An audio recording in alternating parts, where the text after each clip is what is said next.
आज आपण मटण प्रेमींसाठी खास बेत आखलाय. मग संडे असो किंवा घरामध्ये एखादी छोटी मोठी पार्टी, मटण प्रेमींसाठी आज फक्त एकाच वाटणापासून मटणाच्या 3 रेसिपी बघणार आहोत. सुक्का मटण मसाला आणि पौष्टिक आळणी सूप, आणि सोबतच बनवणार आहोत गावरान पद्धतीनं झणझणीत चविष्ट असं मटण रस्सा. बनवण्याची पद्धत अगदी सोपी आहे आणि कशा बनवायच्या ते पाहूया. इथं मी 600 ग्रॅम एवढं मटण घेतलंय. मटणाचे मीडियम साईजचे काप तयार करून घेतलेत आणि मटण स्वच्छ धुवून घेतलंय. यामध्ये 1 चमचाभर मीठ घालायचंय आणि अर्धा चमचा हळद घालायची. मटणाला हळद आणि मीठ चांगलं चोळून घ्यायचंय. आपण सुरुवातीला यामध्ये कोणतेही मसाले घातलेले नाहीयेत. यापासून सर्वात पहिल्यांदा आपण बनवणार आहोत मटण सूप, जे अगदी पौष्टिक असतं आणि याला कोणतंही वाटण बनवण्याची गरज नसते. आता 10 मिनिटासाठी हे मटण झाकून ठेवूया. आणि यामध्ये जी चरबी होती ना, ती मी वेगळी काढून घेतली आहे. ती कशी वापरायची ती मी पुढे तुम्हाला सांगते. कुकरमध्ये 1.5 चमचा तेल घालायचंय. त्यामध्ये 2 दालचिनीचे तुकडे, 2 तेजपत्ता, 4 लवंगा, 2-3 काळी मिरी आणि 1 स्टारफूल घालायचं आणि त्याला तेलामध्ये परतून घ्यायचंय. यामध्ये बारीक चिरून घेतलेला 1 मीडियम साईजचा कांदा कट करून घालायचा. कांदा खूप जास्त लालसर होईपर्यंत परतायचा नाही, फक्त ट्रान्सपरंट होईपर्यंत याला परतून घ्यायचंय. मटणासोबत जी चरबी असते ती आपण वेगळी काढून ठेवलेली होती, ती या कांद्यासोबत परतून घ्यायची. चरबीमुळे मटणाला खूप जास्त तवंग येतो, त्यामुळे ही कांद्यासोबतच परतून घ्यायची आणि जास्तीचं तेल घालायचं नाही, नाहीतर मग आळणी सूप प्यायला खूप जास्त तेलकट होतं. आता जे मटण होतं ते आपण यामध्ये घालूया आणि त्याला एक 2-3 मिनिटं चांगलं परतून घ्यायचंय. यामध्ये पाणी घालायची लगेचच घाई करायची नाहीये. सुरुवातीला मटणाचं जे पाणी आहे ना, ते वेगळं होईपर्यंत याला परतून घ्यायचंय. यावरती खोलगट अशी प्लेट ठेवायची आणि यावरती पाणी ठेवायचंय.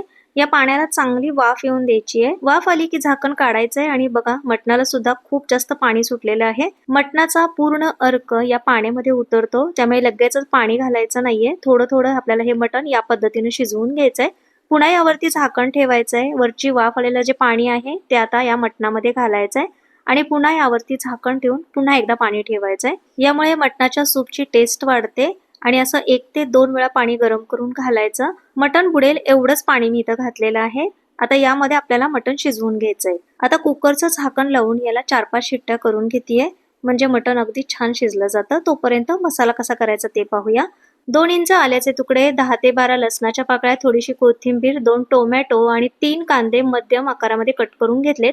अर्ध्या वाटीपेक्षा थोडं कमी खोबऱ्याचे काप घेतलेत, 2 चमचे तीळ घेतलेत, 1 चमचा खसखस घेतली आहे. आता हे मसाले आपण भाजून घेऊया. कढईमध्ये 1 चमचाभर तेल घालायचंय आणि सुरुवातीला खोबरं आहे ना, ते भाजून घ्यायचंय. खोबरं खूप जास्त काळपट होईपर्यंत जर परतून घेतलं तर त्याची चव बिघडते आणि कालवणाचा कलर सुद्धा थोडासा काळपट येतो. त्यामुळे खोबरं हलकं ब्राऊन होईपर्यंत परतून घेतलं. आता यामध्ये आपण जो कांदा कट करून ठेवलेला होता तो सगळा कांदा घालायचा आहे आणि याला सुद्धा आपल्याला परतून घ्यायचंय. कांदा चांगला परतलेला असेल ना, तर कालवणाला अजिबात गोडसरपणा येत नाही. जर कांदा कच्चा राहिला तर कालवण गोडसर होतं. त्यामुळे कांदा छान ब्राऊन होईपर्यंत असा भाजून घ्यायचा. आता कांदा काढून घेऊया आणि त्याच पॅन मध्ये तीळ आणि खसखस भाजून घ्यायचा आहे. तीळ आणि खसखस घातल्यामुळे मटणाला चांगला दाटसरपणा येतो. छान गोल्डन कलर आला. आता याला काढून घेऊया. लसूण, खोबरं आणि कोथिंबीर आणि टोमॅटो आमच्याकडे भाजला जात नाही, तर मी तुम्हाला माझ्या पद्धतीने मटण कसं करायचं ते दाखवतेय. सुरुवातीला खोबरं, लसूण, अद्रक आणि कोथिंबीर वाटून घ्यायचं. त्यामध्येच तीळ सुद्धा घालायचे.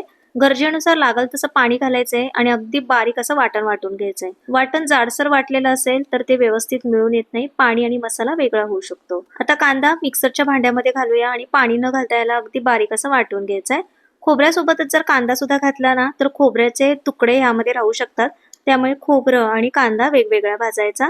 कांद्याचं वाटण वाटून घेतलं. टोमॅटोची सुद्धा मी प्युरी तयार करून घेतली. सगळा मसाला एकत्र करून घ्यायचा आहे. आता इथं आपलं वाटण बनवून तयार झालंय.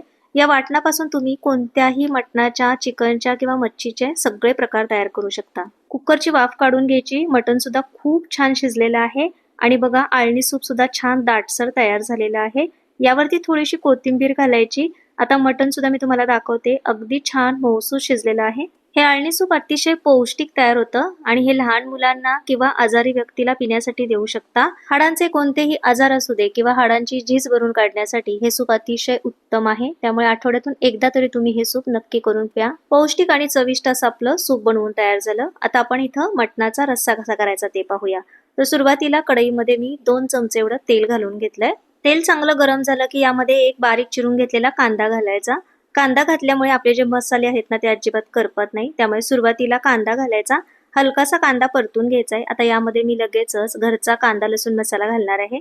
3 चमचे इथं मी हा कांदा लसूण मसाला घातलाय. मटणाचा रस्सा आहे म्हणजे थोडासा तिखट असला ना की त्याची खाण्याची मजा काहीतरी वेगळीच असते. तयार केलेल्या वाटणातलं 3 मोठे चमचे भरून इथं वाटण घालायचं आहे. आता थोडासा मसाला मी इथे साईडला ठेवलाय, मी तुम्हाला पुढे दाखवणार आहे. त्यापासून सुक्का मटण मसाला कसा करायचा.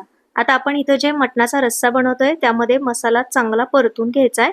यावरती झाकण ठेवायचंय आणि तेल सुटेपर्यंत याला परतून घ्यायचंय. 2-3 मिनिटं परतल्यानंतर पुन्हा एकदा झाकण काढायचंय आणि याला बघा छान तेल सुटलंय. मसाला जळू नये याची काळजी घ्यायची. पुन्हा एकदा परतून घ्यायचंय, वरून झाकण ठेवायचंय आणि पुन्हा या मसाल्याला 1-2-3 मिनिटं शिजून द्यायचंय. असं साधारण एक 10 ते 12 मिनिटं मीडियम फ्लेमवरती मसाला चांगला परतून घ्यायचा आहे.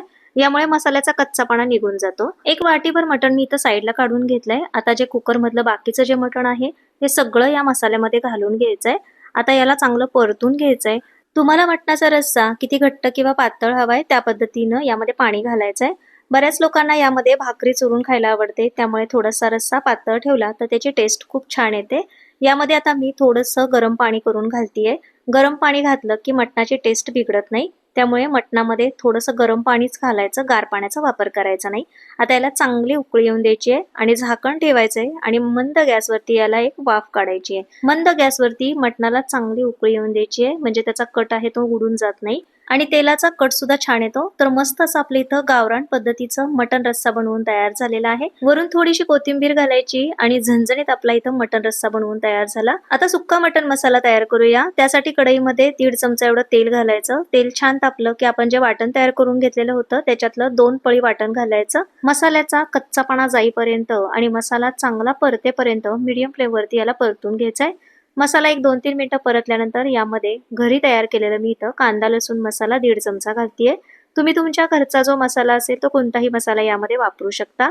आता मसाला घातल्यानंतर पुन्हा आपण याला व्यवस्थित मिक्स करून घ्यायचंय. वरून थोडंसं झाकण ठेवायचंय आणि याला तेल सुटेपर्यंत परतून घ्यायचंय. 2-3 मिनिटं परतल्यानंतर झाकण काढायचंय आणि मसाला पुन्हा मिक्स करून घ्यायचाय, म्हणजे खाली लागत नाही.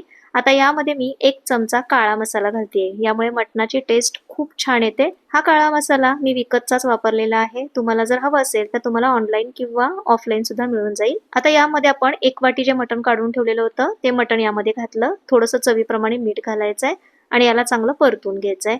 यामध्ये आळणी किंवा पाणी काहीही घालायची गरज नाहीये. मसाला चांगला परतलेला आहे, त्याचा कच्चापणा गेलेला आहे. पुन्हा एकदा झाकण ठेवायचंय आणि चांगलं तेल सुटेपर्यंत मंद गॅसवरती याला वाफ काढून घ्यायची आहे.